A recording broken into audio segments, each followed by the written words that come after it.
बृजभूषण सिंह बनाम पहलवानों के दंगल में कांग्रेस महासचिव प्रियंका गांधी की एंट्री हो चुकी है। इस मामले ने तूल पकड़ लिया है। आने वाले समय में इस पूरे मामले पर सियासत गरमाने के आसार हैं। कांग्रेस महासचिव प्रियंका गांधी वाड्रा ने शुक्रवार को ओलंपिक विजेता पहलवानों से मुलाकात की, न्याय की लड़ाई में उनका साथ देने का भरोसा दिलाया। प्रियंका गांधी ओलंपिक मेडलिस्ट साक्षी मलिक के घर पहुंच गयी। यहाँ उन्होंने साक्षी मलिक और बजरंग पुनिया के साथ मुलाकात की। प्रियंका के साथ सांसद दीपेंद्र हुड्डा भी थे। साक्षी मलिक और बजरंग पुनिया से मुलाकात के बाद प्रियंका गांधी वाड्रा ने कहा, मैं यहाँ एक औरत होने के नाते आई थी। सूत्रों का कहना है कि प्रियंका गांधी ने न्याय की लड़ाई में दोनों पहलवानों का साथ देने का भरोसा जताया। इससे पहले साक्षी मलिक ने हरियाणा के पूर्व मुख्यमंत्री भूपेंद्र सिंह हुड्डा और सांसद दीपेंद्र हुड्डा से मुलाकात की थी। दीपेंद्र हुड्डा ने सोशल मीडिया मंच एक्स पर एक पोस्ट में लिखा, भारत की एकमात्र ओलंपिक पदक विजेता महिला पहलवान बहन साक्षी ने अपने साथ हुए घोर अन्याय और केंद्र सरकार की वादा खिलाफी से परेशान होकर कुश्ती खेल से संन्यास ले लिया। ये देश की महिलाओं के सम्मान और खेल जगत के लिए अच्छे संकेत नहीं है। आज सुबह साक्षी मलिक और उनके पति सत्यव्रत कादियान से मुलाकात हुई। वो अपने साथ हुई वादा खिलाफी से बेहद आहत थे। उन्होंने आगे कहा कि हमने उनसे आग्रह किया है कि देश हित में कुश्ती से संन्यास के अपने फैसले पर दोबारा सोचें और उन्हें विश्वास दिलाया कि न्याय मिलने तक उनका साथ वो नहीं छोड़ेंगे। उस बात से दुखी होकर हमारी एकमात्र ओलंपिक की पदक विजेता पहलवान ने अपना पहलवानी से अपना संन्यास की घोषणा करी। बड़ा दुखद है। और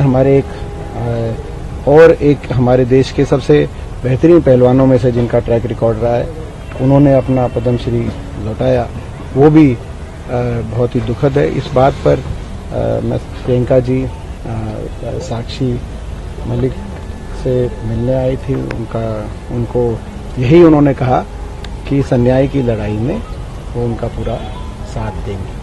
कांग्रेस क्या उनके साथ आगे कुछ प्लान कर रही, कोई प्रोटेस्ट, कोई सरकार को कोई ज्ञापन? देखिए, अभी कोई ऐसा कोई राजनीतिक, ना तो इस आज की जो विजिट था उसका ना तो राजनीतिक कोई मकसद था, ना ही कोई राजनीतिक दृष्टि से की गई। ये एक अन्याय हुआ है हमारी पहलवान बेटियों के साथ। नारी सम्मान के लिए बहुत, मैं समझता हूँ कि एक चिंताजनक ये संकेत गया है, संदेश गया है देश में। बेटी बचाओ बेटी पढ़ाओ का जो नारा था, खेलो इंडिया का जो नारा था, वो धुएं में उड़ गए वो नारे, ये जो दिखाई। तो ऐसे में मैं समझता हूँ सबको स्वाभाविक रूप से दुख पहुंचा है। और ऐसी घड़ी में प्रियंका जी साक्षी मलिक से मिलने, बजरंग पुनिया, बाकी पहलवानों से मिलने वो लोग प्रियंका जी आई थी और उन्होंने एक ही आश्वासन दिया है कि न्याय की इस लड़ाई में आखिर तक उनका पूरा साथ प्रियंका जी और कांग्रेस पार्टी। दरअसल WFI के चुनाव में बृजभूषण शरण सिंह के करीबी संजय सिंह के अध्यक्ष बनने के विरोध में ये रिएक्शन देखा गया। जब साक्षी मलिक ने संन्यास लेने का फैसला सुनाया तो बजरंग पुनिया ने अपना पद्मश्री लौटाने का ऐलान किया और वो PM आवास के बाहर अपना पद्मश्री छोड़ने गए थे। WFI के पूर्व अध्यक्ष बृजभूषण के करीबी संजय सिंह WFI के चुनाव में अध्यक्ष के तौर पर चुने गए। उनके पैनल में 15 में से 13 पद पर जीत हासिल की। इस नतीजे से तीनों बड़े पहलवान साक्षी मलिक, विनेश फोगाट और पुनिया को काफी निराशा हुई है।